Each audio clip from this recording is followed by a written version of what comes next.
तो आज से हम लोग कुछ बेसिक्स चालू करेंगे और बेसिक में एक सबसे इंपॉर्टेंट टॉपिक होता है जहां पर हम मैपिंग स्टार्ट करते हैं ना।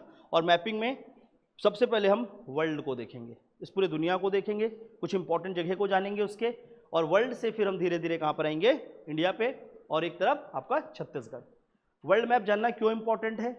Y we need to understand the world map. बताओ, विश्व का जो नक्शा है उसे जानना क्यों जरूरी है? एनीवन? मेंस में इंटरनेशनल रिलेशन सब्जेक्ट है इसलिए। और कुछ? वर्ल्ड ग्लोबलाइज अभी हुआ है? हाँ, ग्लोबलाइज वर्ल्ड में हम रहते हैं इसलिए। कल मैंने बताया तो उसी चीज को बता रही है। चलो कोई अच्छी बात है। और कुछ?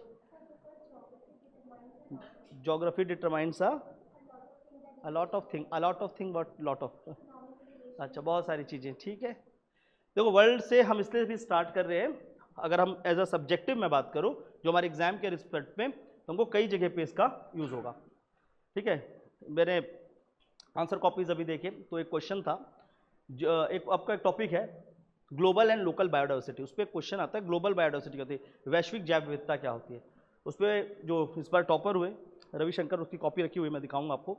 तो बहुत अच्छा सा वर्ल्ड मैप उन्होंने बनाया और सेपरेट अलग से उसको वर्ल्ड मैप में मार्क किया गया, ठीक है। तो ये जो छोटी छोटी चीज़ें हम सीखेंगे, यहाँ से स्टार्ट करेंगे आज से, अगले 14 डेज तक जो कर रहे होंगे, इसका बहुत ज़्यादा महत्व होगा आपके आंसर राइटिंग में और जब आप सब्जेक्ट्स पे जाओगे, ठीक है। जैसे आप इंडिया में भी हम कुछ सब्जेक्ट्स पढ़ रहे हैं, तो धीरे धीरे ये चीज़ आपके सब्जेक्ट्स में बहुत ज़्यादा यूजफुल होगा।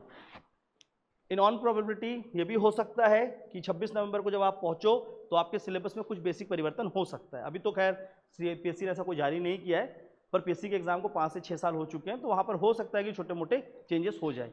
और अगर वो चेंजेस होते हैं, हम उस ड्यू का वेट करेंगे, बट हम ये नहीं कमिट करेंगे कि डेफिनेटली होगा। अभी हमारे पास जो सिलेबस हमको वही पढ़ना है। लास्ट ईयर भी था ये प्रोबेबिलिटी, पर हुआ नहीं चेंज। अगर गलती से थोड़ा बहुत भी चेंज होता है तो डेफिनेटली वर्ल्ड मैप वहाँ पर एक मेजर रोल प्ले करेगा, मतलब वर्ल्ड का कुछ ना कुछ इंट्रोड्यूस किया जाएगा, ठीक है। तो और वैसे भी हमें कम से कम अब एक सिविल सर्वेंट हो तो थोड़ा बहुत आपको विश्व के बारे में पता होना चाहिए, वर्ल्ड, ठीक है। सीजीपीएससी का जब आप इंटरव्यू देने जाते हैं ना, वहाँ पैनल में एक सर होते हैं, BS रे सर, उनको टर्की गवर्नमेंट ने वहाँ का ऑनर किया हुआ है। वो एक बहुत बड़े व्यक्तित्व हैं जो आपका वहाँ पर क्या करते हैं, इंटरव्यू लेते हैं, वो पूछते हैं, वो सीधा कैपिटल्स पूछ लेते हैं। बाल्कन नेशन में कौन कौन सी कंट्री आती है, उसकी कैपिटल बताओ, ये पूछा गया क्वेश्चन है, ठीक है। तो ऐसा भी होता है, तो वो सारी चीज़ें हम लोग यहाँ पर सीख जाएंगे, ठीक है। तो इसलिए मैं वर्ल्ड मैप से स्टार्ट कर रहा हूँ, ज़्यादा नहीं, कुछ क्लासेस करूँगा, एक आध दो ही, ज़्यादा नहीं, बट आपको चीज़ें सिखा दूंगा, ठीक है। तो विश्व का नक्शा। अब आप लोगों ने दो शब्द सुने होंगे, एक होता है ग्लोब और एक होता है मैप। कितने लोग ने सुना है वर्ड? दो चीज़ें अलग अलग। ग्लोब देखे हो कि नहीं? सभी देखे हैं ग्लोब? तो एक होता है आपका ग्लोब, समझना है अच्छे से। अभी यहाँ पर हिंदी और इंग्लिश नहीं करेंगे, ठीक है। सर अभी इंग्लिश में लिख दिए, हम तो हिंदी वाले हैं, अब हम बिल्कुल नहीं समझ पाएंगे, हम हिंदी वाले हैं बिल्कुल, ये नहीं करना। अभी 14 डेज अभी सिर्फ वर्कशॉप है। वर्कशॉप मतलब आपको मैप के थ्रू हम पहले आपका बेस प्रिपेयर कर रहे हैं, इसके बाद सेपरेट बैचेस में ही पढ़ोगे आप, बिल्कुल भी किसी भी तरीके की बाइलिंगुअलिटी नहीं होगी, ठीक है। और यहाँ पर कुछ समझ नहीं आएगा बताना, मैं दोनों चीज़ लिखूंगा, अभी सुनो बस अच्छे से, ठीक है। एक होता है ग्लोब और एक होता है मैप, जिसको आप बोलते हो नक्शा, ठीक है ना, नक्शा और ग्लोब। ओके, क्या डिफरेंस होता है दोनों में? एक बेसिक डिफरेंस क्या है दोनों में? एक 3D एक 2D है, वेरी गुड। ये 3D रिप्रेजेंटेशन होता है और एक 2D रिप्रेजेंटेशन होता है। और कुछ? 3D और 2D जानते हो क्या होता है? ये तो ना समझते हैं ना। हाँ, एक 3D रिप्रेजेंटेशन होता है और एक 2D रिप्रेजेंटेशन होता है, ये बिल्कुल सही बात बोला। और कुछ? अगर मेरे को एक्चुअल किसी जगह के जानना हो तो which is better, a globe और अ मैप? ग्लोब। ग्लोब ज्यादा एक्यूरेट बताता है, ठीक है ना। 2D रिप्रेजेंटेशन में हम किसी भी चीज को उतना एक्यूरेट नहीं जान पाते जितना हम 3D पे समझ सकते हैं, तो ग्लोब ज्यादा एक्यूरेट बताता है। जिस मेथड से या जिस तरीके से हम किसी नक्शे को या किसी ग्लोब को ड्रॉ करते हैं उसको बोलते हैं कार्टोग्राफी।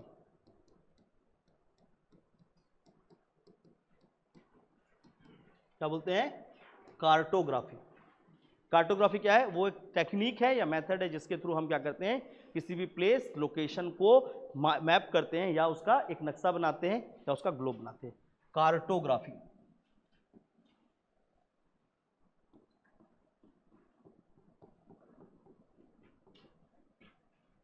कार्टोग्राफी, ठीक है। तो किसी भी मैप को या ग्लोब को ड्रॉ करने के टेक्निक को क्या बोलते हैं? कार्टोग्राफी। ज्योग्राफी नहीं, ज्योग्राफी के कई डोमेन हैं, उस डोमेन में एक डोमेन का नाम क्या है? कार्टोग्राफी, जहां पर हम सिर्फ मैपिंग को ही सीखते हैं, ठीक है। तो जहां पर हम सिर्फ मैपिंग को सीखते हैं।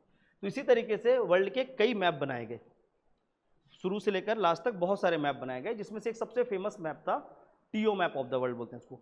टीओ मैप ऐसा दिखता था। तब विश्व की खोज नहीं की गई थी, वर्ल्ड को खोजा नहीं गया था। तो उस समय एक ऐसा मैप एग्जिस्ट करता था, ये यूरोपियन नेशन के लोगों ने बनाया था। यूरोपियन मतलब जो यूरोप में रहने वाले व्यक्ति लोग थे, वो लोगों ने बनाया था। उनका ये कहना था कि हम कहीं यहाँ पे रहते हैं, विश्व के सेंटर पे रहते हैं, 0 डिग्री वहीं पर आता है, मैं बताऊंगा वो सब चीज़ें बाद में। तो हम कहीं यहाँ पे रहते हैं, और बहुत अच्छी कहानी उन्होंने बोला कि अगर आप इस तरफ कहीं भी मूव करोगे या इधर कहीं जाओगे, तब तो आपको क्या मिलेगा? ज़मीन मिलता जाएगा, लैंड यहाँ पर होगा, और एक टाइम के बाद आप कहीं गिर जाओगे। उस समय ग्रेविटी की खोज नहीं हुई थी, कुछ भी नहीं था। तो उनका ये कहना था कि ये लैंड एक तरफ से एग्जिस्ट करता है, और जैसे उसके उधर जाओगे तो आप कहीं पर गिर जाओगे।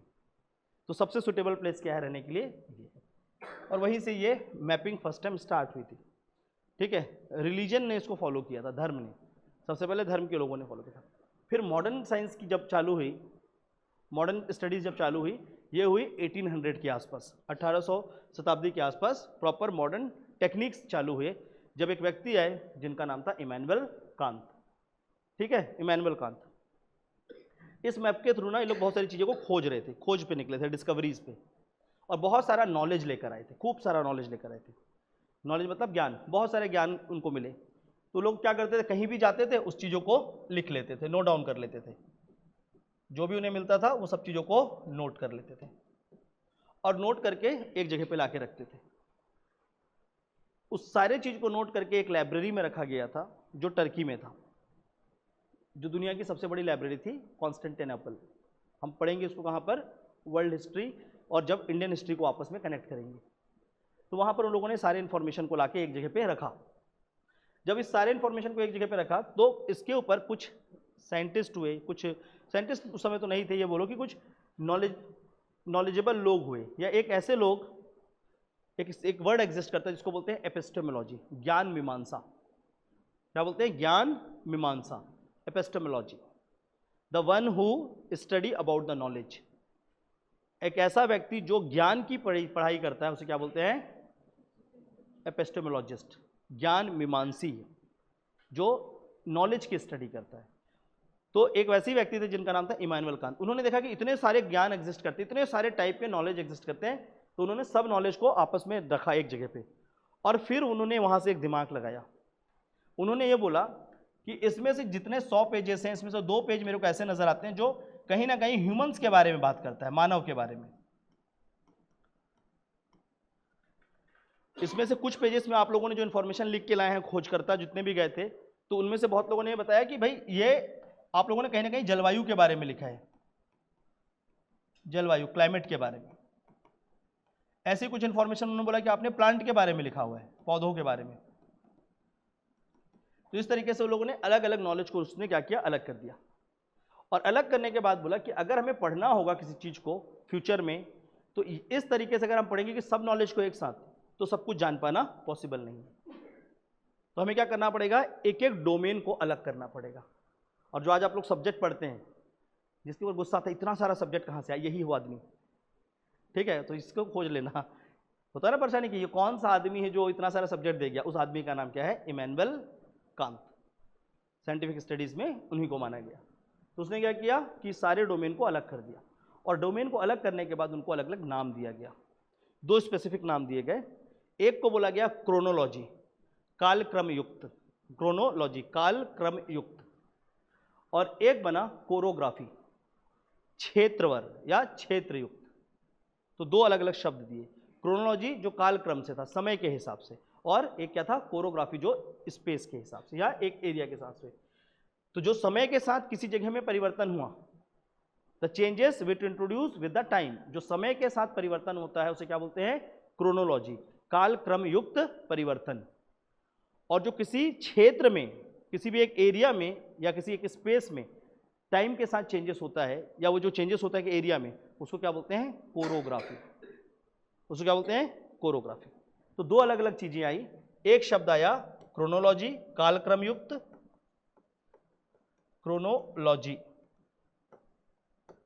काल क्रम युक्त, ठीक है, और एक बना कोरोग्राफी, कोरोग्राफी, ठीक है ना, कोरोग्राफी क्षेत्र युक्त।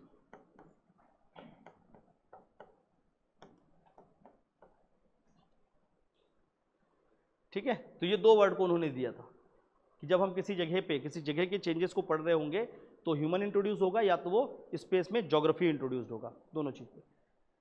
तो एक व्यक्ति हुए, उन्होंने इस क्रोनोलॉजी के साथ जो चेंजेस हुआ, और ऐसा चेंजेस जो ह्यूमन के द्वारा, ह्यूमन के होने के कारण हुआ, मानव के कारण ही हुआ, उसे उन्होंने एक नया नाम दे दिया और उसे उन्होंने बोला हिस्ट्री। उनकी एक फेमस किताब हिस्टोरिया में, और उस व्यक्ति का नाम था हेरोडोटस। तो हेरोडोटस एक व्यक्ति हुए, उनको बोलते हैं फादर ऑफ हिस्ट्री, हिस्ट्री के पितामह। उन्होंने इतिहास विषय को दिया है।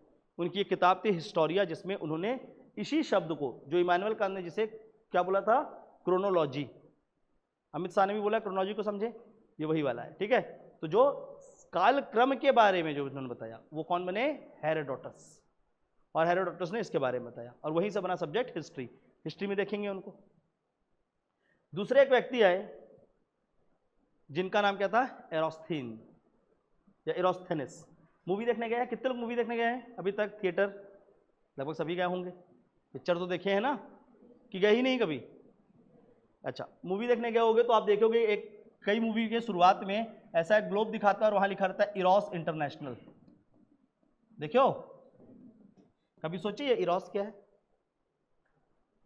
ये उस व्यक्ति को डेडिकेट है जिसका नाम था एरोस्थेन, जो फादर ऑफ ज्योग्राफी है, जिसने इस शब्द को दिया है, कोरोग्राफी।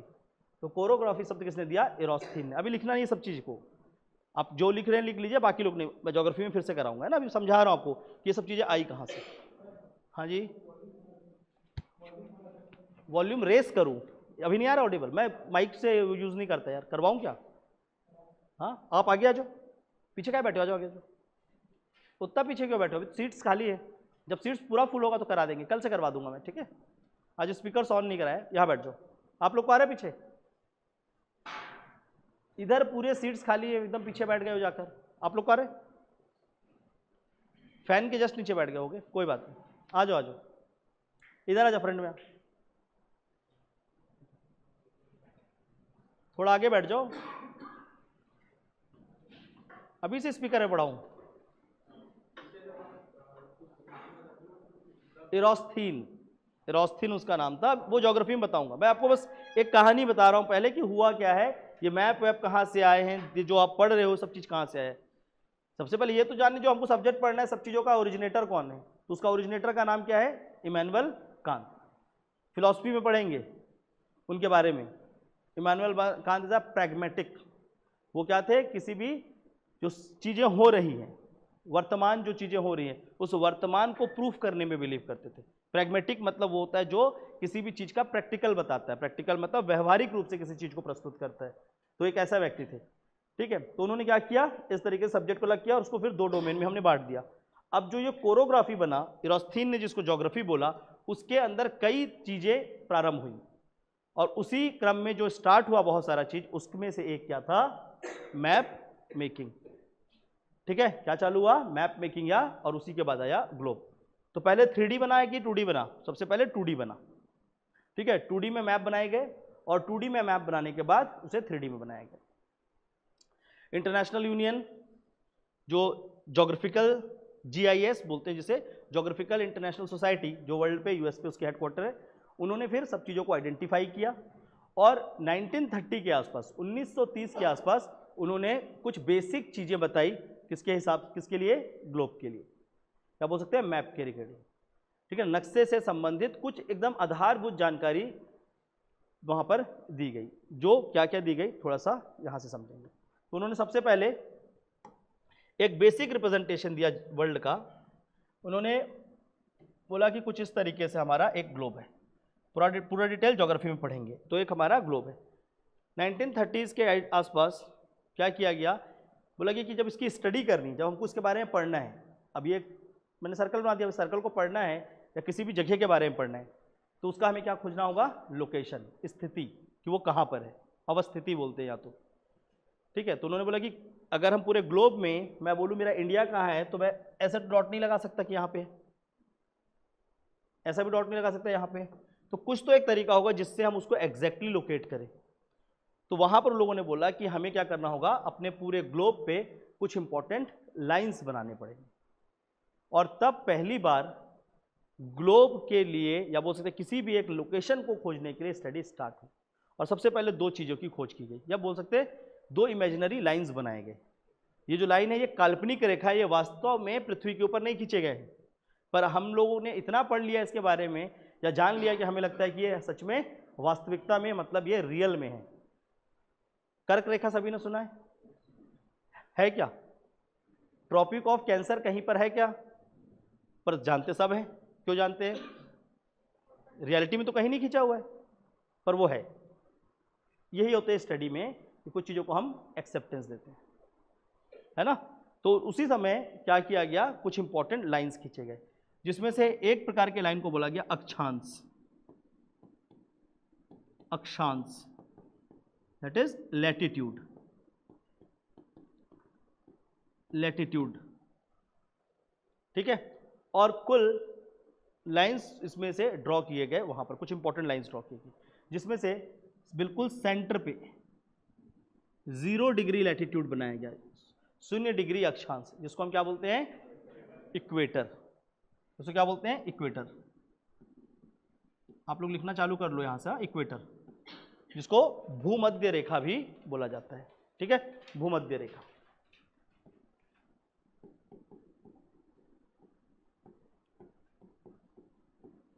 भूमध्य रेखा, इक्वेटर, क्लियर है। इसके बाद दो और इंपॉर्टेंट लाइंस ड्रॉ किए गए। ये डिग्री वगैरह मैं आपको ज्योग्राफी में बताऊंगा, अभी बस हमको लाइन से मतलब होना चाहिए, ठीक है। तो 23.5, 23.5 डिग्री लैटिट्यूड, या बोल सकते हैं 23.5 डिग्री अक्षांश पे जो रेखा है उसे क्या बोलते हैं हम? कर्क रेखा। Tropic of cancer, tropic of cancer, कर्क रेखा, उसको बोला जाता है कर्क रेखा, ट्रॉपिक ऑफ कैंसर। टाइमली आया करो, 7:30 क्लास है, ठीक है। उसे क्या बोलते हैं हम लोग? Tropic of Cancer. उसके बाद ये जो लाइन दिख रही है, ठीक है, ये वाला नीचे, इसको बोला गया ट्रॉपिक ऑफ कैप्रिकॉन,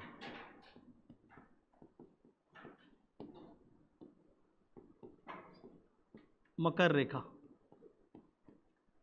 ये भी किस पे है? 23.5, ठीक है। इसके बाद next this two line at 66.5, 66.5 degree. North क्या बोलते हैं? कोई बताएगा? आर्टिक रेखा, आर्कटिक, ठीक है ना, आर्कटिक लाइंस।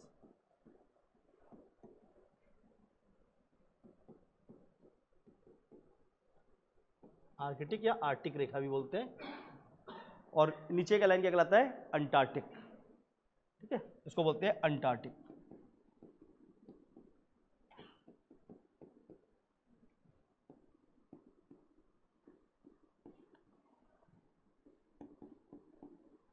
अंटार्कटिक। तो इस तरीके से उन्होंने क्या किया, अलग अलग लाइंस ड्रॉ कर दी। और एक ये जो सर्कल लाइन है इसको भी एक्चुअल में कंसीडर किया जाता है, जिसको पोल्स बोलते हैं। इसको बोलते हैं नॉर्थ पोल, उत्तरी ध्रुव या उत्तर ध्रुव, और उसको बोलते हैं दक्षिणी ध्रुव।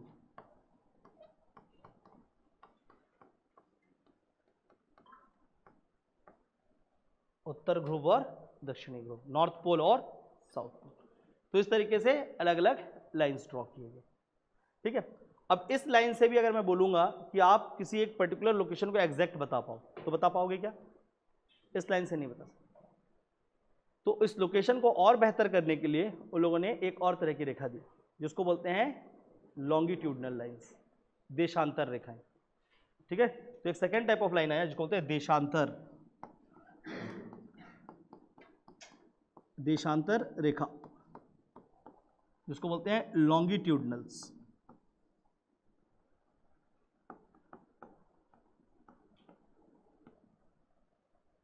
इसको बोलते हैं लॉन्गिट्यूडनल लाइंस। ठीक है, जो कि पोल टू पोल वेरी करते हैं, जो एक ग्रुप से दूसरे ग्रुप से जुड़े हुए हैं ऐसा। ठीक है, और ऐसी टोटल 24 रेखाएं बनाई गई हैं। कितनी है टोटल? 24 लाइंस हैं। ऐसे टोटल कितने लाइन है? 24 लाइंस है। ठीक है, जिनको बोला जाता है लॉन्गिट्यूडनल लाइंस, देशांतर रेखाएं। इतना क्लियर सभी को? अब यहां से उन लोगों ने एक कॉन्सेप्ट दिया जिसको बोलते हैं ग्रिड। ग्रिड का एक कॉन्सेप्ट है। ग्रिड मतलब ऐसे जो जो पॉइंट्स हैं, 1 2 3 4, मतलब ऐसे पॉइंट जहां पर लैटिट्यूड और लॉन्गिट्यूड आपस में इंटरसेक्ट करते हैं, वह बिंदु जहां पर अक्षांश और देशांतर रेखाएं एक दूसरे को काटती हैं। ठीक है, जहां पर इनके आपस में कटाक्ष होते हैं, इसके बीच का ये जो क्षेत्र होगा हर एक जगह पे, इसको क्या बोलेंगे? ग्रिड। इसको बोलते हैं ग्रिड। ये कहीं भी बन सकता है, बस वहां पर लैटिट्यूड लॉन्गिट्यूड आपस में क्या कर रहे होंगे? काट रहे होंगे। और फिर बोला कि इस ग्रिड के अकॉर्डिंगली ही हम किसी भी जगह के लोकेशन को बताएंगे। तो आज जैसे क्या चलता है? जीपीएस, ग्लोबल पोजिशनिंग सिस्टम, आप लोगों के फोन में है लोकेशन वाला, देखे होगे। इंडिया का अपना क्या है? नाविक। अलग अलग कंट्री का अपना अपना है। ठीक है ना, जैसे ग्लोनस है, बिडू है, वो सब बाद में हम लोग पढ़ेंगे, लेकिन अभी फिलहाल आते हैं जैसे जीपीएस, आप सभी को पता है। तो अब जैसे ही जीपीएस को ओपन करते हैं, अपने फ़ोन पे मैप ओपन करते होगे, इसको जूम करते होगे, तो आप देखना कि कुछ लाइंस होंगे जो आपस में इंटरसेक्ट कर रहे होंगे, और उसी के बीच में चीज़ों को प्रेजेंट किया गया होगा, होता है। तो उन रेखाओं के माध्यम से क्या किया गया? उस लोकेशन को एग्जैक्टली बताया गया। तो ग्लोब को इसलिए यूज साझा किया गया कि वो एग्जैक्टली किसी लोकेशन को बता पाता है 3D में। ठीक है, फिर इसी चीज को हम क्या करते हैं? 2D पे ड्रॉ करते हैं। तो जब 2D में इसको ड्रॉ किया गया और उसके बाद अलग अलग जगह को इसमें प्लॉट किया गया, प्लॉट किया गया मतलब उसके ऊपर रखा गया, तो उससे क्या बना? एक नक्शा बना जिसको बोलते हैं विश्व का नक्शा या वर्ल्ड मैप। तो इसी का 2D रिप्रेजेंटेशन में हम लोग मैप वर्क सीखेंगे। ये ग्लोब है, कुछ ऐसा दिखता है। अब इसको जब हम ओपन करेंगे, इसको पूरा ओपन कर देंगे, खोल देंगे, तो इसका एक 2D रिप्रेजेंटेशन बनेगा जिसको हम क्या बोलेंगे? विश्व का नक्शा, वर्ल्ड मैप। ठीक है, तो अब वहां से स्टार्ट करेंगे पढ़ना। तो आज आप लोगों को पहले कुछ चीजें बताऊंगा। कितने लोगों ने वर्ल्ड मैप देखा है? अच्छे से देखा है? एक आध बार तो देखा ही होगा। तो वर्ल्ड मैप को अगर देखोगे तो बहुत प्यारा सा चीज़ है। सबसे पहले देखो, अगर मैं इधर वेस्ट से सपोज करते हैं, मेरा क्या है? पश्चिम है, और ये क्या है? पूर्व है। ईस्ट वेस्ट तो जानते हैं, let it be a west and let it be a east. तो सबसे पहले यहाँ पर क्या आएगा? नॉर्थ नहीं आएगा। सबसे पहले इधर अगर देखोगे, हम वेस्ट की तरफ से अगर आते हैं, तो सबसे पहले आएगा पैसिफिक ओशन, प्रशांत महासागर। उसके बाद आएगा अमेरिका। उसके बाद क्या आएगा? ग्रीनलैंड कैसे जाएगा? कौन सा यहाँ पर ओशन आएगा?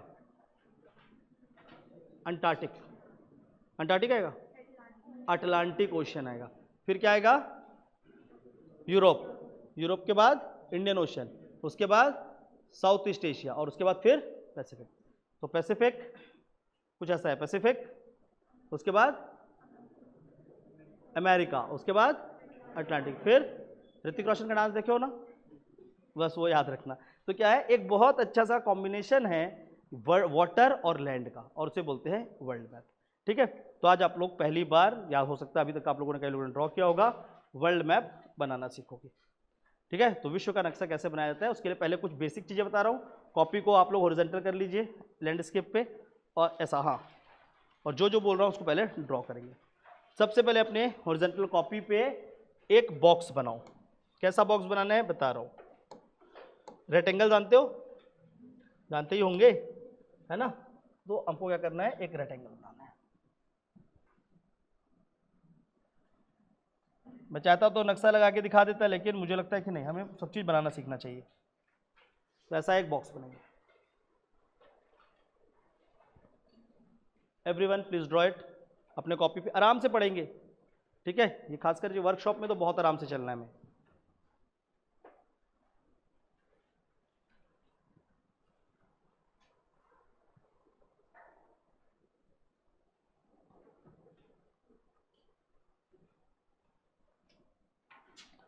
तो सबसे पहले मैं आप लोगों से 2 से 3 वर्ड्स के बारे में जानकारी चाहूंगा। इसको आप लोग जानते हो कि नहीं बताना।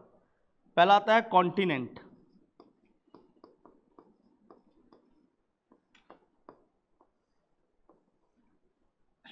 क्या होता है कॉन्टिनेंट? कॉन्टिनेंट क्या होता है? हिंदी में क्या बोलते हैं कॉन्टिनेंट को? हाँ, नहीं पता? महाद्वीप। Very good. तो महाद्वीप क्या होता है? जो भूभाग से बना होता है, which is form from the land part. ठीक है। तो कॉन्टिनेंट क्या बोलते हैं? महाद्वीप। कॉन्टिनेंट होता है महाद्वीप। इसको आप लोग बॉक्स के बाहर रखना ना, मैं मिटा दूंगा, आप बॉक्स के बाहर लिखना। तो एक होता है महाद्वीप, और एक तरफ होता है जिसको बोलते हैं महासागर। महासागर which is called as ocean. ठीक है। तो अगर हम लोग महाद्वीप की बात करें तो अभी वर्ल्ड में कौन कौन से मेजर महाद्वीप जो है, मेजर कॉन्टिनेंट्स हैं। तो सबसे बड़ा कॉन्टिनेंट दुनिया का कौन सा है? एशिया। सभी को पता है। पहले तो कॉन्टिनेंट कौन कौन से? Asia, Africa, America. एक अमेरिका है कि 2 अमेरिका है? 2 है, south America and north America. उसके बाद ऑस्ट्रेलिया, ऑस्ट्रेलिया के बाद यूरोप, उसके बाद अंटार्कटिका। ठीक है। तो अलग अलग क्या है? महाद्वीप है। नाम लिख लो आप लोग। लिखो पहला एशिया। एशिया सबसे बड़ा। एशिया के बाद सेकंड नंबर में कौन सा आता है in terms of size? Africa. Asia के बाद लिखो अफ्रीका। उसके बाद लिखो नॉर्थ अमेरिका। North America. उत्तरी अमेरिका। नॉर्थ अमेरिका को लिखेंगे उत्तरी अमेरिका। फिर साउथ अमेरिका, दक्षिण अमेरिका,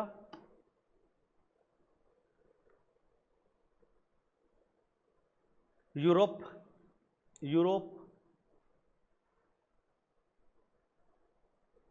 ऑस्ट्रेलिया, और लिखिए अंटार्कटिका। अंटार्कटिका। ठीक है। ये सारे क्या है? ये मेजर कॉन्टिनेंट्स हैं। ओशियंस के नाम लिखिए। ओशियन महासागर। कौन कौन से महासागर हैं? बहुत सारे हैं, पर जो मेजर है उनके बारे में हमको जाना है। तो लिखो प्रशांत महासागर, पैसिफिक ओशियन, पैसिफिक ओशियन। बाकी ओशियन के कैटेगरी में नहीं, सी के कैटेगरी में आते हैं, सागर के, ना कि महासागर के। तो हम लोग बाद में देखेंगे क्या होता है दोनों में डिफरेंस। पैसिफिक ओशियन जो सबसे बड़ा है और सबसे पुराना भी है। The oldest and the largest ocean of the world is Pacific ocean. सबसे पुराना और सबसे बड़ा महासागर कौन सा है? प्रशांत महासागर है, पैसिफिक ओशियन। उसके बाद लिखो Atlantic ocean. Atlantic, Atlantic ocean. उसके बाद हिंद महासागर, Indian ocean, the only ocean which is named after a country. किसी देश के नाम पर रखा हुआ इकलौता ओशियन। ठीक है, इंडियन ओशियन, हिंद महासागर। ठीक है। तो ये 3 इंपॉर्टेंट ओशन। वैसे तो ओशन की कैटेगरी में किसको रखते हैं? आर्टिक ओशन भी रखते हैं। तो arctic ocean, arctic, arctic ocean, arctic सागर। ओके। तो पहले तो इनको थोड़ा सा आप लोगों को ड्रॉ करना सीखना होगा। अब 2 अमेरिका लिख लिए हैं, नॉर्थ अमेरिका, साउथ अमेरिका। तो याद रखना कि यूनाइटेड स्टेट्स ऑफ अमेरिका एक कंट्री है, कॉन्टिनेंट नहीं है। कई लोग को भी लगता है कि अमेरिका पूरा वो है, ठीक है, ये कंफ्यूजन नहीं रखना है। ओके, इसमें से ये जो कॉन्टिनेंट्स लिखे हैं इसमें से कुछ बेसिक चीज़ों को ध्यान रखेंगे। सबसे बड़ा कॉन्टिनेंट क्या है? एशिया। अफ्रीका इकलौता ऐसा कॉन्टिनेंट है जहां से तीनों लाइन क्रॉस करती है। कौन कौन सी? ट्रॉपिक ऑफ कैंसर, कैप्रिकॉर्न और इक्वेटर। मतलब भूमध्य रेखा, कर्क रेखा और मकर रेखा तीनों एक ही द्वीप है जिससे वो तीनों के तीनों पार करती हैं। वो कौन सी है? अफ्रीका। तो इसको आप ध्यान रखोगे, जिनको नहीं पता वो लिख लो, जिनको पता है अच्छी बात है, ठीक है ना। Africa is the only continent from where all three lines equator, Tropic of Cancer and Capricorn passes. Africa इकलौता महाद्वीप है जिससे तीनों महत्वपूर्ण रेखा कर्क, मकर और भूमध्य रेखा गुजरती हैं। कर्क, मकर और भूमध्य रेखा गुजरती है। एशिया सबसे बड़ा है। एक नया कॉन्टिनेंट अभी खोजा गया है जिसका नाम है जीलैंडिया। उसको नोट करके लिख लीजिए, करंट अफेयर में आ सकता है क्वेश्चन। तो जीलैंडिया, न्यूजीलैंड पता है, न्यूजीलैंड कंट्री, तो उसमें है ZEA, जीलैंडिया। जीलैंडिया एक नवीन महाद्वीप जिसकी खोज की गई है। Zealandia is a newest continent, ठीक है, जिसको अभी एक दर्जा दिया गया है कॉन्टिनेंट का, जीलैंडिया। ठीक है, ये कहां पर है? प्रशांत महासागर में। It is located in Pacific ocean. यह प्रशांत महासागर में स्थित है, जीलैंडिया।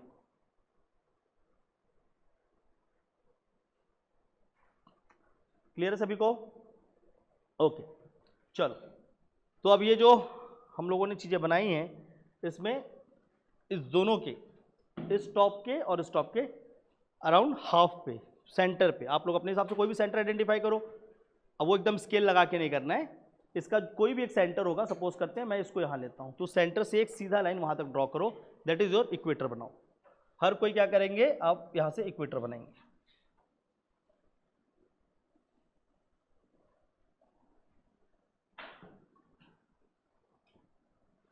अब सभी बिल्कुल सेंटर से इक्वेटर को ड्रॉ करो। कर लिया? और अब यहाँ से नाउ लेट्स बिगिन कि वर्ल्ड मैप कैसे बनता है।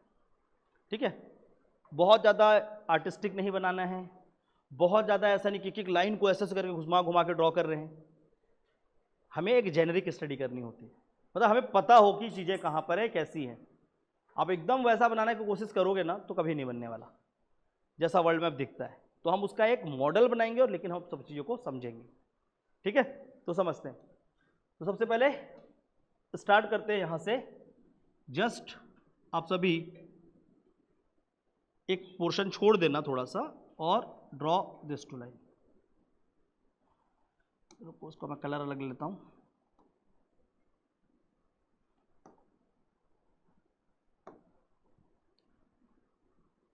दो ऐसे लाइन ड्रॉ करिए।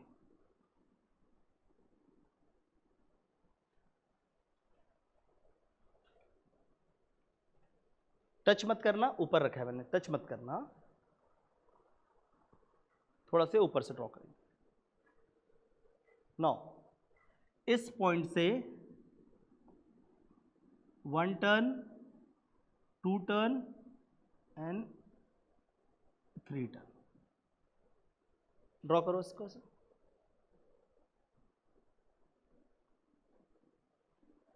कैसा ड्रॉ किया मैंने देखें? Total 3 bulge. ठीक है, ये जो बल्ज दिख रहा है ये उसको बोलते हैं गल्फ ऑफ फ्लोरिडा। फ्लोरिडा का गल्फ कहलाता है। फ्लोरिडा डमरू मध्य, गल्फ को डमरू मध्य बोलते हैं। अच्छी बात है, हिंदी इंग्लिश एक साथ बैठोगे तो बहुत सारे नए शब्द भी सीखोगे अभी इस 14 दिन में। उसके बाद नहीं, उसके बाद अलग अलग, उसके बाद फिर आप सिर्फ अपना शब्द सीखना। ठीक है, तो इसको क्या बोलते हैं? Gulf of Florida. ठीक है, तो ये क्या है? कुछ इस तरीके से ड्रॉ।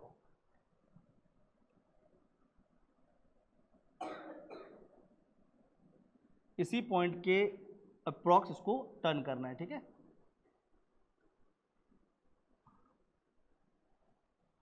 और अब सभी कल या आज जब यहाँ से जाएंगे तो मैं अभी बताऊंगा क्या करना है आपको।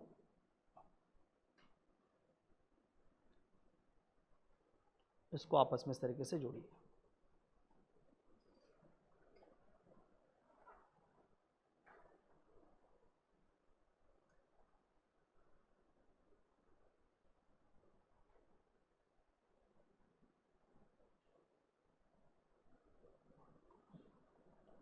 ये जो दिख रहा है इसको बोलते हैं उत्तरी अमेरिका, नॉर्थ अमेरिका, इसको बोलते हैं उत्तरी अमेरिका।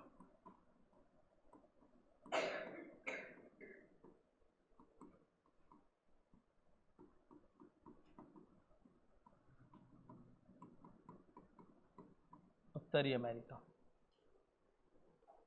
ठीक है, यह है नॉर्थ अमेरिका।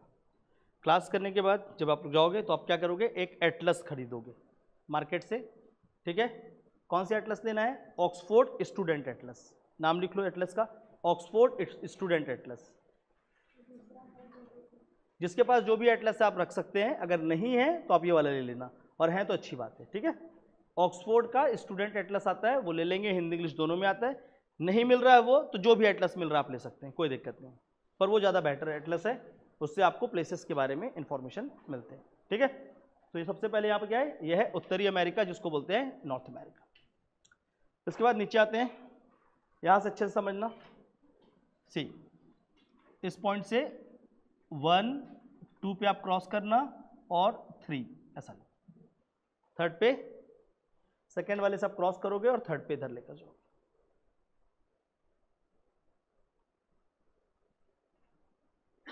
बनाओ फटाफट। और इस पॉइंट से जो सेकेंड पॉइंट है, इससे डायरेक्टली ऐसा एक सर्कल,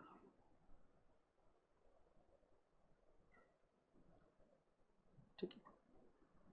अरे वो कभी खाया मिर्च का पकौड़ा, तो वो जैसा दिखता है वैसा दिखता है, ठीक है, देखना वैसे ही दिखेगा।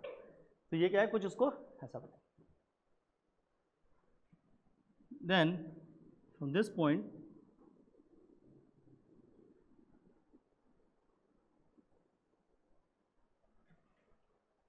ये क्या है, साउथ अमेरिका, दक्षिण अमेरिका, इसको बोलते हैं साउथ अमेरिका।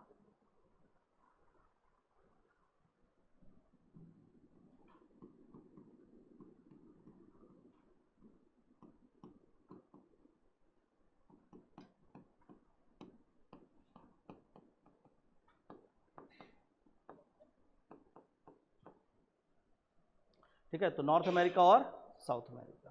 अभी कंट्रीज वंट्रीज बाद में बताऊंगा, पहले हम लोग कॉन्टिनेंट बना लेते हैं, ठीक है। जैसे कि इसमें यहाँ पर देखोगे तो ये बीचों बीच में क्या है, अमेरिका, ऊपर क्या है कनाडा, वो क्या है अलास्का, यहाँ पे क्या है जस्ट नीचे मैक्सिको, फिर यहाँ पर पूरे के पूरे क्या बोलते हैं central American nations, Honduras, Nicaragua, गोवा, कोस्टा रिका, ठीक है। इधर पर कैनरीज आइलैंड है, वहाँ पर कुछ कंट्रीज हैं, क्यूबा, ठीक है ना। एंटिलीज आइलैंड में क्या है, वेस्ट इंडीज़। फिर अगर इस पर आओगे तो यहाँ पर डायरेक्टली स्टार्ट होगा वेनेजुला, फिर इसके नीचे यहाँ पर कोलंबिया, इक्वाडोर, यहाँ पर क्या है चिली, इसके नीचे यहाँ पेरू, यहाँ पर क्या है अर्जेंटीना, इधर क्या है ब्राज़ील। तो ऐसे अलग अलग बहुत सारे कंट्रीज हैं, वो हम लोग बाद में देखेंगे, अभी सिर्फ और सिर्फ कॉन्टिनेंट और उसको देख रहे हैं, ठीक है। आप बोलोगे तो मैं आपको पूरे एक एक कंट्री के नाम भी याद करा दूंगा, लेकिन उतना नहीं करना है हमें, we need to understand basic things, जितना बेसिक जरूरत है उतना ही बताऊंगा। तो यहाँ पर क्या है नॉर्थ अमेरिका, यहाँ पर क्या है दक्षिण अमेरिका, ये दोनों समझ आया, ठीक है।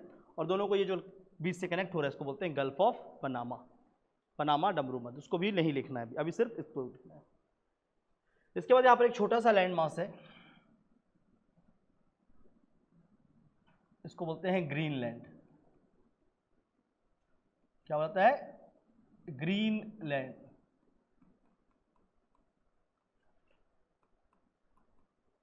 ग्रीनलैंड एक्चुअल में ग्रीनलैंड देखेंगे तो वो डेनमार्क की है, ग्रीनलैंड जो आइलैंड है वो डेनमार्क के अंतर्गत आता है, डेनमार्क कंट्री इधर है और उसी की प्रॉपर्टी है। एक आध बार क्वेश्चन पूछा गया है, यहाँ पर नहीं यूपीएससी में, ठीक है। अभी आप लोगों का ड्रीम कभी छोटा नहीं होना चाहिए कि हाँ सीजीपीएससी करने का यूपीएससी भी जा सकते हैं। अभी आप में से कई लोग 21-22 साल के हैं, एग्जाम अगर आप 25 तक निकालोगे तो you can achieve for go for the higher studies. और हायर क्या है, आप सीधा यूपीएससी, आप डिप्टी कलेक्टर बन रहे हैं तो डिप्टी कलेक्टर बनने के बाद क्यों 10 साल रुकना कलेक्टर बनने के लिए, या 15 साल क्यों रुकना पोस्टिंग का।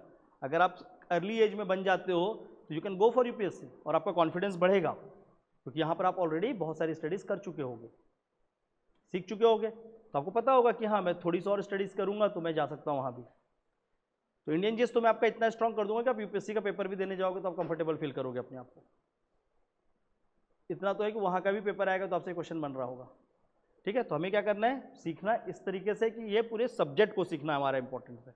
हमारा इंपॉर्टेंस ये नहीं चाहिए हमारे एग्जाम में 2-4 चीज़ें छोड़ देनी है, आप पूरा बेस टू एडवांस हर चीज़ों को सही से सीखें, वो ज़्यादा इंपॉर्टेंट होता है, ठीक है, इसलिए इसको थोड़ा सा ध्यान रखना है। सब जो चीज़ें बोल रहा हूँ छोटी छोटी चीज़ें, इसको ध्यान रखें करिए।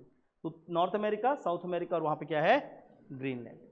ठीक है, इसके बाद यहाँ पर आते हैं नीचे। कुछ ग्रीनलैंड से नीचे अगर मैं देखूंगा तो यहाँ पर कहीं प्रोजेक्शन आएगा, इससे थोड़ा दूर, तो इससे थोड़ा दूर मैं कहीं यहाँ पे आ जाता हूँ।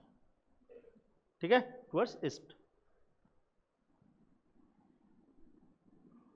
From this point just centre से उसको इस तरीके से,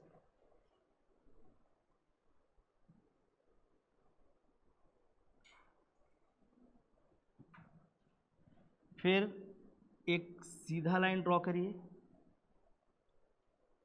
स्ट्रेट लाइन।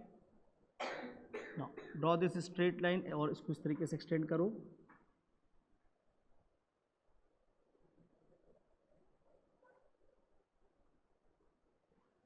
कर दिया सभी ने? इसको ऐसे क्रॉस करो।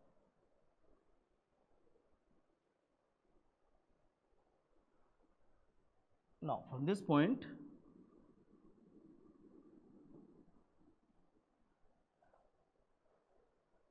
ये क्या है आपका, अफ्रीका। ठीक है, ये क्या है, अफ्रीका। हो जाएगा सभी से? इसको बोलते हैं अफ्रीका। नाउ इसके सेंटर पे, अच्छा जितनी लड़कियां हैं, हाई हील पहनते हो आप लोग कि नहीं पहनते हो? हील्स पहनना पसंद है? हाँ, तो हील्स को क्या बोलते हैं? बूट्स। और कुछ उसके लिए स्पेसिफिक वर्ड क्या है? इटालियन वर्ड्स या स्पेसिफिक वर्ड उसको होता है स्टेलाटोज। ठीक है, एक्चुअल में जो बूट्स पहनते हैं हाई हील्स होते हैं स्टेलाटोज। और वैसा ही एक कंट्री का मैप है आपके बूट की तरह, और इसलिए उस कंट्री को क्या बोलते हैं, लेडी फुट। और लेडी फुट किस कंट्री को कहा जाता है? इटली को। ठीक है, वो क्या है, इटली। तो ये एक्चुअल में इटली बिल्कुल सेंटर में। इससे हमें इधर की ओर जाना है, and we need to take a sharp turn, कुछ ऐसा।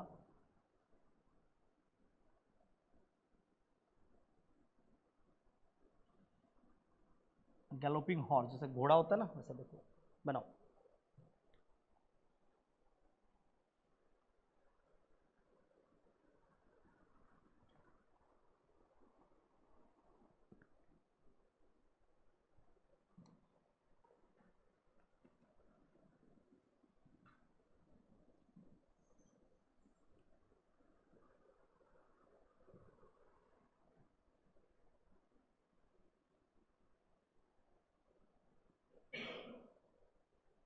हो गया? ओके। नाउ अब ये वाला जो पोर्शन होगा ये क्या होगा, यूरोप होगा। अभी कैसा होगा उसको बात करते हैं।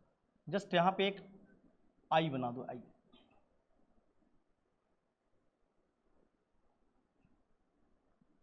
ये है ब्रिटिश आइसल्स, मतलब आपका इंग्लैंड। इंग्लैंड जानते हो, ब्रिटेन, तो ये ब्रिटेन है। चलो इंग्लैंड नहीं, ये ब्रिटिश आइसल्स बोलते हैं, ब्रिटिश आइलैंड। ब्रिटिश आइलैंड के 4 हिस्से हैं। ठीक है, जिसमें से एक आपका इंग्लैंड है, एक जो सबसे इंपॉर्टेंट है उसमें इंग्लैंड ही है।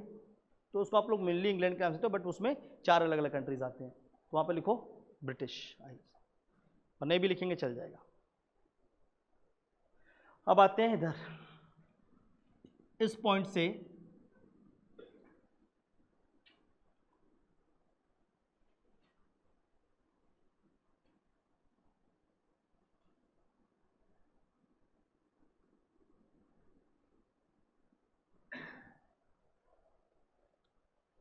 ये क्या है, ये दुनिया का सबसे ज़्यादा विवादित रीजन, जिसको बोलते हैं वेस्ट एशिया।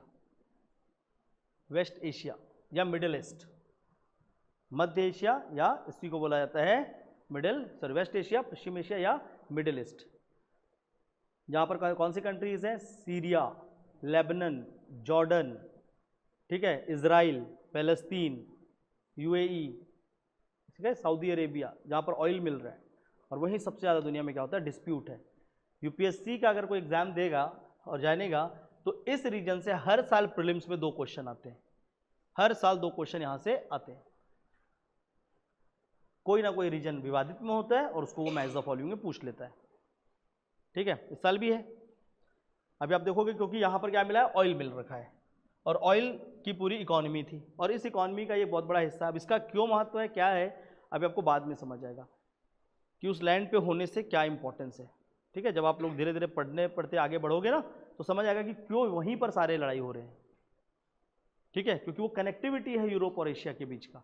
उस रीजन को जिसने भी ऑक्यूपाई किया है दुनिया में वो सबसे बड़ा, और बोल सकते हैं उसी की सबसे बड़ी एम्पायर बनी है आज तक, ऐसा हुआ है। एक टाइम पे वहाँ पर मुस्लिम्स ने किया था रूल, मुस्लिम्स लोगों ने उस क्षेत्र को क्या कर लिया था, अधिग्रहित कर लिया था। उस समय उन्होंने बनाया था Ottoman empire, the second largest empire of the world, दुनिया का दूसरा सबसे बड़ा साम्राज्य। फिर एक टाइम पे उसको ब्रिटेन ने कैप्चर कर लिया, they have build the largest empire of the world. और अभी उसको कैप्चर किसने कर रखा है, हमें लगता है कि बहुत सारे कंट्री है, पर एक्चुअल में कंट्रोल किसका है पूरा, अमेरिका। अमेरिका ने अपने पूरे तरीके से उसको कंट्रोल कर रखा है उस जगह को, इजराइल के थ्रू और बाकी कंट्रीज के थ्रू। तो इसलिए अभी सुप्रीम पावर कौन है, अमेरिका। चाइना ने क्या किया वहीं पर, वन बेल्ट वन रोड उसकी एक इनिशिएटिव है, अब बाद में पढ़ेंगे। तो चाइना क्या कर रहा है, इस रीजन पे अपना वन बेल्ट वन सिक्स को कनेक्ट कर रहा है कि उसको भी पता है कि इस रीजन को जिस दिन मैंने कैप्चर कर लिया तो क्या होगा। देखो हो क्या रहा है एक्चुअल में, दुनिया में सबसे अधिक जो ट्रेडिंग होती है, व्यापार जिसको बोलते हैं ट्रेड, वो किसके थ्रू होता है, ओशियंस के थ्रू होता है। एयर से हो नहीं सकता, बहुत ज़्यादा कॉस्ट है, लैंड रूट एग्जिस्ट नहीं कर रहे हैं क्योंकि डिफिकल्ट टेरेन्स हैं। डिफिकल्ट टेरेन मतलब ऐसे ऐसे दुर्गम क्षेत्र हैं, पहाड़ हैं, पर्वत हैं, जहाँ से काट कर हम जा नहीं पा रहे हैं, इसलिए वहाँ से हम पहुँच ही नहीं सकते पहाड़ पर्वत होने के कारण। तो ज़्यादा करके जो व्यापार होता है वो व्यापार किससे होता है, जल मार्ग से होता है। ठीक है, it mainly from the ocean water. अब अगर मेरे को यहाँ से लेकर पैसिफिक से उधर जाना होगा तो देखो किस तरीके से जाते हैं, पैसिफिक ओशन से पनामा से हम आते हैं अंटार्कटिक पे। ठीक है, इस पर समझना है थोड़ा सा। फिर हम लोग यहाँ से निकलते हैं, यहाँ पर जिब्राल्टर आता है, वहाँ से एंटर करते हैं। फिर वहाँ से हम जाते हैं कि इसमें यह है भूमध्य सागर, मेडिटेरेनियन सी। यहाँ पर ये वाला जो सी दिख रहा है ये है एड्रियाटिक सी, इसके बाद ये है रेड सी। तो इस तरीके से पूरा हमारा सी लेन है, समुद्र लेन है, जो इंटरनेशनल ट्रेडिंग के लिए काम आता है, अंतर्राष्ट्रीय व्यापार के लिए यहीं से सारी वस्तुएं जाती हैं। तो जब इस रीजन को कोई कैप्चर कर लेगा तो क्या होगा, उसका कंट्रोल इंटरनेशनल ट्रेड पे आ जाएगा, पूरी अर्थव्यवस्था पे। और जिसके पास सबसे अधिक पैसा होगा उसी के पास अधिक पावर होगा, और जिसका पैसा होगा पावर होगा उसी का समाज में सबसे अधिक इज्जत होगा, सोसाइटल वैल्यूज होंगे। ठीक है, सिंपल सी बात है। अभी आप लोग जाके घर पे बोलना, यहाँ से घर पे जाके बोलना कि पापा घर का ये वाला दीवार अच्छा नहीं लग रहा है, इसको तोड़वा दो, तो वो बोलेंगे तोड़वा दो। मम्मी से भी 2 बार बोलेंगे, बोल रहा है तोड़वा दो। फिर आप डिप्टी कलेक्टर बन के जाना, पापा इसको तोड़वा दो। बेटा मैं तो कब से चाह रहा था, इसी को तोड़वाना था, बस तेरी यहाँ बोलनी थी। ये क्यों हुआ, क्योंकि आपने अपनी वैल्यू क्रिएट कर ली है। सेम सिमिलरली ये कहाँ से आया, वो मॉनेटरी टर्म से आया, जिसको बोलते हैं फाइनेंशियल फ्रीडम। आर्थिक रूप से जब आप सशक्त हो जाते हैं, बस वही हो रहा है। तो इसलिए हर कंट्री कोशिश कर रही है इस जगह को कैप्चर करने की। ठीक है, इसलिए बहुत ज़्यादा सेंसिटिव एरिया है दुनिया का, बहुत ज़्यादा सेंसिटिव एरिया है। ठीक है, जिसको बोलते हैं वेस्ट एशिया। कल आप वहाँ गए, परसों एक तो वहाँ पर क्या गिर गया, रॉकेट गिर गया, वापस आ रहे हो किसी ने मिसाइल गिरा दिया। इजराइल में किसी का जॉब लगेगा, जाओगे करने, फलस्तीन में लग जाए आपका नौकरी, भगवान करे। ठीक है, फिर क्या होगा, आप अगले दिन वापस जाओगे, बोलोगे नहीं हमें तो फलस्तीन नहीं जाना है। रात को सो रहे थे, सीधा वहाँ तो मिसाइल गिरते हैं, आप कम से कम सुकून से सोते हो कंट्री के अंदर। ठीक है ना, पड़ोसी अगर रॉकेट जला के गिरा दे तो आप लड़ लेते हो, हमारा कंट्री ऐसा, वहाँ सीधा मिसाइल गिरा देते हैं और कोई लड़ने वाला नहीं होता है। You are living in one of the safest nation of the world, दुनिया के सबसे एक बेहतर देश में आप रहते हो, और वो इतने फ्रजाइल जगह पे रहते हैं। ठीक है, तो वो सब चीज़ें पढ़ेंगे अभी हम, इंटरनेशनल रिलेशन जब पढ़ाऊंगा ना तब ये सब चीज़ें एकदम अच्छे से बताएंगे। ओके, ये हो गया वेस्ट एशिया। वेस्ट एशिया के बाद जब आप आगे बढ़ोगे तो कुछ मैप कुछ ऐसा है। एक्चुअली मैंने थोड़ा सा उसको लाइन को एक्सटेंड करूंगा मैं, आप लोग तो नहीं कर पाओगे, कोई बात नहीं, तो आप छोटा बनाना थोड़ा। क्या हो रहा है, जस्ट अ वेट।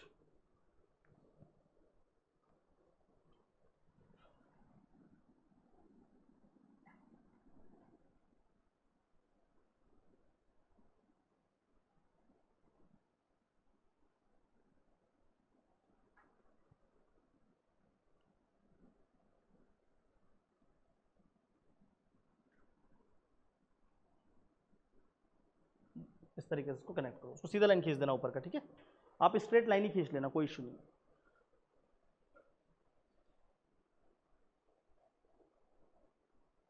इंडिया कहाँ है? ये है इंडिया कि ये है इंडिया? अब बताओ।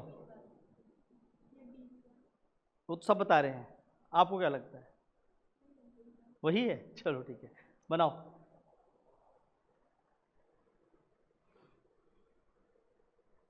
आप लोग थोड़ा सा उसको वो कर लेना, छोटा बना लेना।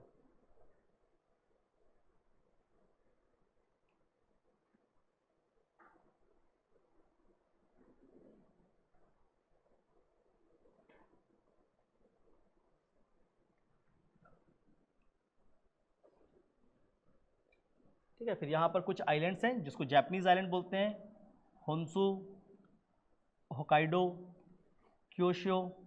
ठीक है, अब ये सब नाम है, सुशीम। तो सर इसके 4-5 आइलैंड्स हैं, तो this are the islands of Japanese island. ठीक है, तो जापान एक कंट्री है, उसकी वो वहाँ पर आइलैंड्स है। इस पोर्शन पे सुमात्रा एंड जावा, जो इंडोनेशियन आइलैंड्स है, इंडोनेशिया नाम की कंट्री है, उसके वो द्वीप है।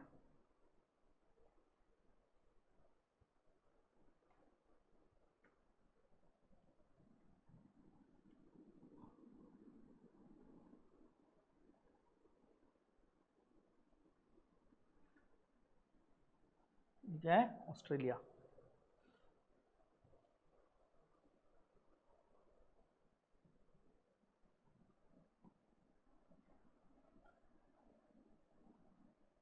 न्यूजीलैंड।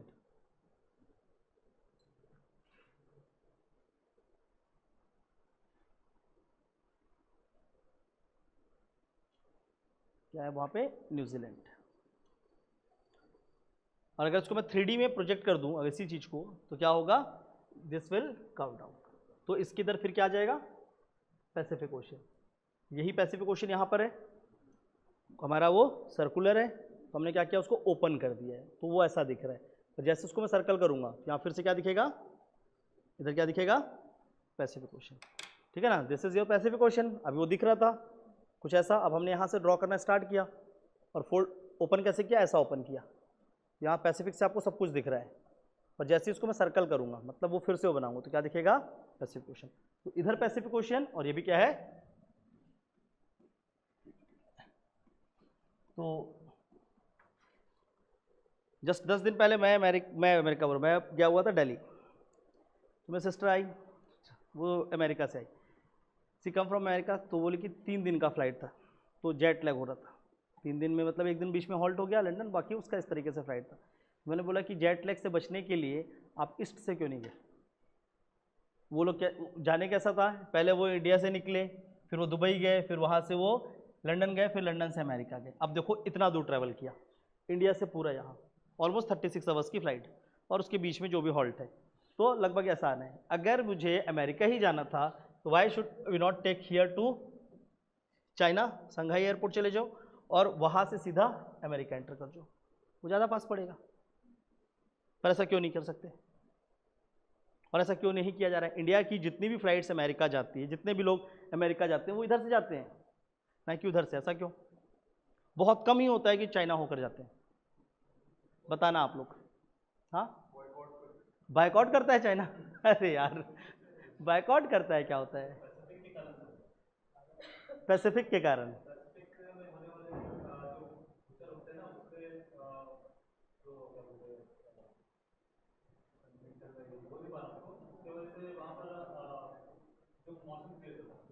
तो चाइना वाले तो रोज जाते हैं। कौन सा भूकंप आता है? रोज?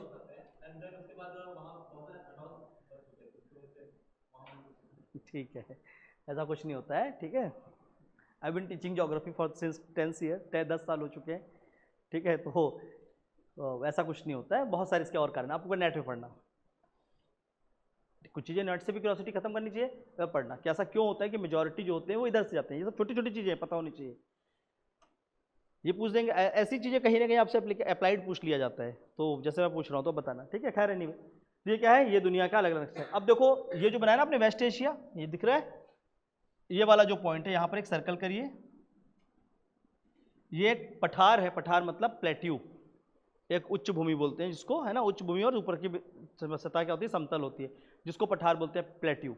इस प्लेट्यू का नाम है एंटोलोनिया।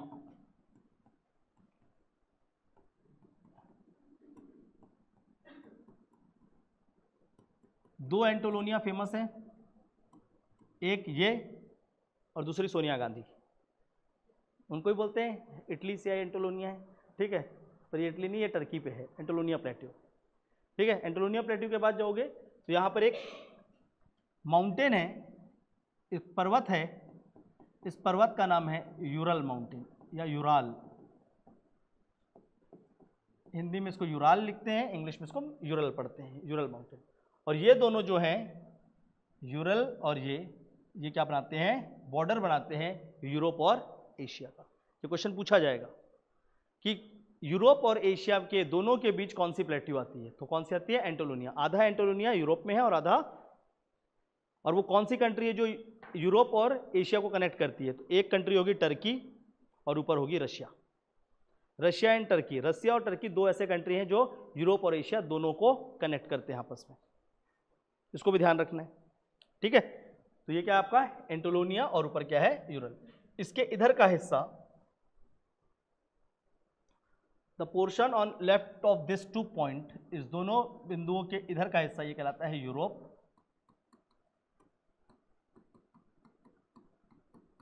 और ये वाला हिस्सा कहलाता है एशिया, ठीक है। ये हमारा ऑस्ट्रेलिया, ये है न्यूजीलैंड, ये ऑस्ट्रेलिया है, ये न्यूजीलैंड है, ये एशिया है, ये यूरोप है, ये क्या है, अफ्रीका।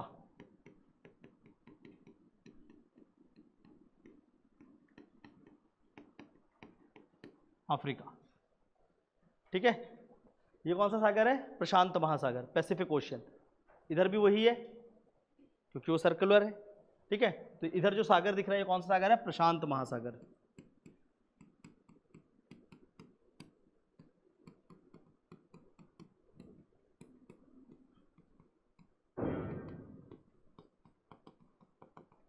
Pacific ocean. ये बीच में जो ओशियन दिख रहा है इसको क्या बोलते हैं, अटलांटिक ओशियन, अटलांटिक। हाँ जी, किसी को पूरा पैसिफिक, प्रशांत महासागर, इसको लिखो अटलांटिक ओशियन।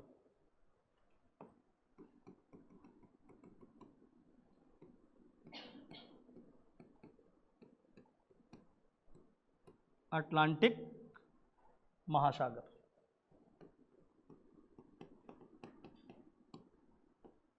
ठीक है। और ये जो पोर्शन दिख रहा है इसको बोलते हैं इंडियन ओशियन।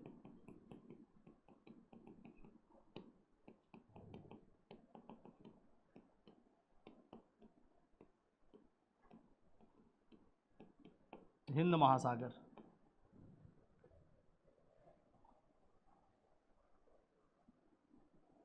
और जो नीचे का यह हिस्सा ये कहलाता है अंटार्कटिक, अंटार्कटिका। ड्रॉ किया सभी ने, चलो बना पाएंगे खुद से, नहीं, अभी बहुत इजी इजी वे बताता हूं आपको। ये तो होता है कि एक हमने बेसिक ड्रॉ किया है, ठीक है, ये कर लिया सभी ने। चलो कोई और जिसने लिखा है, चलो अब मुझे एक चीज बताना, इसमें फिर वापस आऊंगा, ठीक है।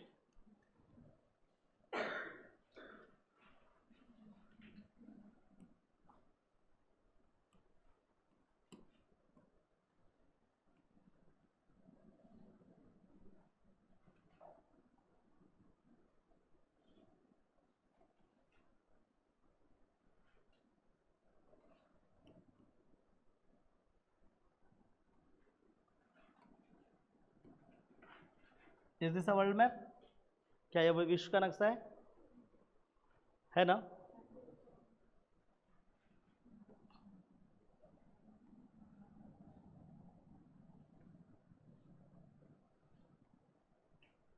वर्ल्ड मैप है ना, है ना, ये भी वर्ल्ड मैप आपको दिख रहा है ना, कि नहीं दिख रहा है। ये स्टडी है, हर बार ये या एक्यूरेसी पे नहीं जाना है, हमें विजुअलाइजेशन पे जाना है। कि हम चीज़ों को देख के समझ पाते हैं। मैप वर्क्स वगैरह जब करते हो तो आपको विजुअलाइजेशन पे रखना है अपने आप को। जितना ज़्यादा किसी चीज़ को आप देख पाओगे, समझ पाओगे, वो ज़्यादा है। बना पाना हर बार ज़रूरी नहीं है।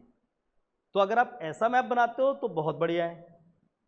आप ये भी बना देते हो ना एग्जाम में, इतना भी, अगर सिविल सर्विसेज के एग्जाम में वो ये नहीं मांग रहे हैं आपसे हर बार, अगर आप ये भी बना के आते हो ना, उस पर भी वो आपको मार्क्स देते हैं कि एटलीस्ट आपको पता है कि कौन सी चीज़ें कहाँ पर है ना। जैसे आप किसी से पूछूंगा तो ये क्या है, सब बताइए एक साथ, क्या है ये? कितने लोग हैं क्लास में? कितने लोग हैं क्लास में? 70-80 होंगे या 50-60 जो भी होंगे। आवाज़ कितनी आ रही? North America. बचपन में कभी स्कूल गए थे तो वहाँ क्यूरियस थे। KG1 में जब बोला ना ABCD तो पूरा स्कूल गूंज जाता था कि KG1 वालों को बोलो मत चिल्लाएं।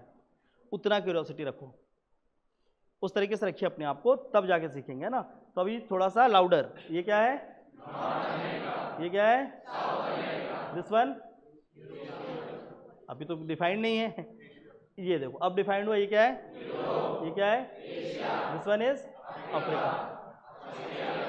तो ये आइडेंटिफाई कर रहे हो, ठीक है? तो आइडेंटिफाई कर पा रहे हो। तो मेन मेरा ये पर्पस है यहाँ पर आपको बताना कि जब भी आप पढ़ रहे होगे तो आप एकदम सुप्रीमेसी की ओर नहीं भागना है, चीज़ों को समझने पे कोशिश करना है, बहुत अच्छे से विजुअलाइजेशन पे रखना है, और वो चीज़ें आपको काम आती है एग्जाम पे, ठीक है ना। भागते रहोगे कि हर चीज़ को एकदम एक्सीलेंस पे ले जाएंगे, नहीं कर पाओगे पीएससी की तैयारी, ना तो यूपीएससी की तैयारी, सिविल सर्विस की तैयारी ही नहीं कर पाओगे जब तक आप विजुअलाइजेशन को स्ट्रांग नहीं करोगे। तो देखने की चीज़ों को आपको स्ट्रांग करनी है, ठीक है। वापस आते हैं अपने मैप पे। ये क्या थे? This are the various of continent and oceans. अब कल आप सभी एटलस लेकर आओगे। अब एक एक करके एक एक कॉन्टिनेंट में कल स्टडी आपको स्टार्ट करूंगा। सबसे पहले I will go to the North America, उसके आसपास की जितने इंपॉर्टेंट जगह हैं जो भी हैं वो आपको बताऊंगा, कौन सा ओशन है। जैसे कि ये पहले तो जब भी किसी मैप को पढ़ते हैं तो कैसे पढ़ना चाहिए, पहले आप लैंड को नहीं पढ़ते, सबसे पहले हम क्या पढ़ते हैं, उसके आसपास के पानी को पढ़ना चाहिए। तो जैसे कि इसके पानी को पढ़ेंगे तो ये होगा हडसन बे, इसका नाम है। ये जो दिख रहा है इसको बोलते हैं लैब्राडोर, ठीक है। ये आ गया अटलांटिक ओशन, ये है गल्फ ऑफ फ्लोरिडा, ये क्या है? पनामा, और इधर क्या है? प्रशांत महासागर, पैसिफिक ओशन। प्रशांत महासागर, पनामा डमरू मध्य, ये क्या है? अटलांटिक, ये है लैब्राडोर, और ये क्या है? हडसन। तो इसके आसपास के पहले पूरे वाटर बॉडीज को पढ़ना है। फिर वाटर बॉडी को पढ़ने के बाद हम लैंड पे जाएंगे अंदर, उसमें भी सीधा कंट्री से पहले इंपॉर्टेंट है कि हम जोग्राफिकल एंटिटी पढ़ें। तो यहाँ पर एक माउंटेन होगा पूरा लंबा से, इसको कहेंगे रॉकीज, उसके बगल में दिखेगा कैस्केड रेंज, ब्रुक रेंज, सीरा निवाडा, सीरा माद्रा, ऐसी तरह से अलग अलग बहुत सारे रेंजेस हैं जिसमें से हमको एकदम मेजर मैं बात करूंगा। इधर एक माउंटेन होगा एप्लेशियन, जहाँ पर दुनिया के सबसे अच्छे आयरन ओर मिलते हैं, वर्ल्ड का बेस्ट आयरन ओर वहीं पर मिलता है एप्लेशियन में। वहाँ एक जगह है गिरियास मेनियास, हर साल MPPSC का क्वेश्चन, मध्य प्रदेश PSC का हर साल वही क्वेश्चन बन रहा है, ठीक है ना। तो 2-3 जगह उसी को पूछ रहा है हर साल। पता नहीं कल भी एग्जाम हुआ था MPPSC का, तो क्या हुआ था, आप लोगों को 2-3 चीज़ें करनी होंगी। खैर अभी तो आप लोग बहुत अर्ली हो कि जितने भी एग्जाम्स होंगे इस साल भर स्टेट PCS अलग अलग राज्यों के, उसका पेपर आप लोग डाउनलोड करके रखना अपने पास। अभी तो सॉल्व नहीं कर पाओगे, और जब आप सेशन में अक्टूबर-नवंबर के महीने में जाओगे, जब आप सब्जेक्ट पढ़ लिए होगे, तो फिर वो स्टेट PCS के पेपर्स को भी देखना। क्या होता है, जो साल भर अलग अलग स्टेट में क्वेश्चन आते हैं वो भी हमारे PSC में डायरेक्टली आ जाते हैं, ठीक है। तो वो प्रैक्टिस में रहता है और आपको पता रहेगा कि इस साल भर क्या क्या क्वेश्चंस अलग अलग एग्जाम्स में पूछे गए हैं, ठीक है। तो कल आप सभी क्या करेंगे, एटलस, मैं नाम लिख देता हूं, ऑक्सफोर्ड स्टूडेंट एटलस, ठीक है। तो या तो बोलेंगे वहां पर ऑक्सफोर्ड के, 2 आते हैं ऑक्सफोर्ड के, एक स्कूल एटलस आता है और एक स्टूडेंट एटलस आता है। स्कूल एटलस मत ले लेना, स्कूल एटलस में एंट्री कम है, ऑक्सफोर्ड के इसमें जो मैं बता रहा हूँ स्टूडेंट पे, इस पर अच्छी एंट्री है। अब इससे ऊपर भी कुछ एटलस है, वहाँ तक तो आपको नहीं ले जाऊँगा मैं, ठीक है। तो एटलस भी कई प्रकार के हैं जिसमें एंट्रीज बहुत डिटेल्स में होती है, ठीक है। तो अभी आपको उतनी ज़रूरत नहीं है, जब UPSC वगैरह में कोई ऑप्शनल पढ़ता है, जोग्राफी ऑप्शनल, तो वहाँ पर वो सब चीज़ों के लिए उनको डीपेस्ट एटलस के बारे में पढ़ाई होनी थी। आप क्या करोगे, कल एक एटलस लेकर आओगे, फिर हम लोग कल दोनों अमेरिका को पढ़ेंगे। इसको मैं कॉन्टिनेंट वाइज पढ़ाऊंगा, इंडिया को मैं स्टेट वाइज पढ़ाऊंगा, और छत्तीसगढ़ को डिस्ट्रिक्ट वाइज पढ़ाया जाएगा। क्यों? क्योंकि आपकी स्टडी की रिक्वायरमेंट उतनी है। वर्ल्ड में आपको एक एक जिले में नहीं जाना है, एक एक कंट्री में नहीं जाना है, आपको कॉन्टिनेंट की नॉलेज होनी चाहिए, और जो उस कॉन्टिनेंट में एकदम इंपॉर्टेंट कंट्री वो पता होना चाहिए। पर इंडिया के सभी राज्यों के बारे में आपको पता होना चाहिए, all the states of India. वहाँ की कुछ मेजर चीज़ें पता होनी चाहिए, और छत्तीसगढ़ के हर जिले में पता होना चाहिए, ठीक है ना। तो अभी लंबा ब्रेक नहीं होगा, ब्रेक जस्ट होगा 15 मिनट्स का, क्योंकि अभी सेशन छोटे हैं। 15 मिनट्स का एक ब्रेक करेंगे, खेम सर आके आपका जो छत्तीसगढ़ वाला पोर्शन है उसको स्टार्ट करेंगे, ठीक है। एक बार और फिर से आपको बता देना चाहूँगा मैं कि अभी हम लोग वर्कशॉप कर रहे हैं। वर्कशॉप ऐसे ही होता है, कल आप एटलस आओगे, हम आपके पास आएंगे, नीचे आपको मार्क कराएंगे एक चीज़, तो हम लोग 10 डेज इस तरीके से इंगेज करेंगे आपस में, ठीक है। इससे आपका क्या होगा, बेसिक बिल्टअप होगा, बेसिक एक अच्छा स्ट्रॉन्ग होगा। फिर उसके बाद जब हम लोग सब्जेक्ट्स में जाएंगे अपने रिस्पेक्टिव अलग अलग विषय को पढ़ना स्टार्ट करेंगे, तो वो चीज़ें काम आएंगी। एक और चीज़ भी, जब अभी आज खेमसर अभी आपको पूरा मैप कराएंगे, छत्तीसगढ़ से रिस्पेक्ट में चालू करेंगे। जब ज्योग्राफी पढ़ाया जाएगा, Chhattisgarh geography, Hindi medium English medium दोनों में मैं ही पढ़ाऊंगा, ठीक है ना। हिंदी मीडियम को अलग से हिंदी में पढ़ाऊंगा, इंग्लिश को इंग्लिश पे, ज्योग्राफी मैं ही लेता हूँ छत्तीसगढ़ का भूगोल। तो वहाँ पर फिर से मैं वो मैप वर्क आपको जो अवसर कराएंगे, तो उसमें से कुछ पोर्शंस जो होंगे जो ज्योग्राफी के लिए मुझे लगते हैं और रिक्वायर्ड है, तो एक बार मैं फिर से उस चीज़ को कराऊंगा, ठीक है ना। तो अभी वाली क्लास डिटेल में कर लेना अच्छे से, ताकि जब मैं फिर से कराऊंगा तो मैं कुछ चीज़ें आपसे पूछूंगा भी, ठीक है। चलो, सो कल बाकी जो आज कर चुके हैं इंट्रोडक्शन, बाकी लोग से कल करेंगे। This is all for today, thank you all.